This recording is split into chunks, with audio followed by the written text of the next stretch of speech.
Jobb napot. Mi kéne? Egy finom pizza. Mit ajánlana? 4 sajtos jó lesz? Nope. Na és sonkás, gombás, kukoricás? Nope. Akkor húsimádó pizza megfelel? Nope. Akkor milyen kéne? Akkor legyen családi. Oh my god! Oh! Oh my fucking god! K. 15 gyönyörű perc múlva. Nesze! Megmondanád durván mennyibe kerül? 1500-ban meg. K. Aztán eljött a vacsoraidő. Most megeszlek. Megvesztél? Családos pizza vagyok. Vannak gyerekeim és feleségem. K. Gondoljak is Giulióra.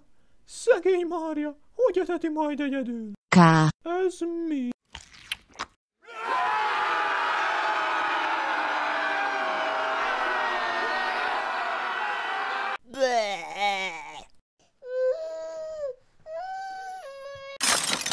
Ez meg mi a faszom?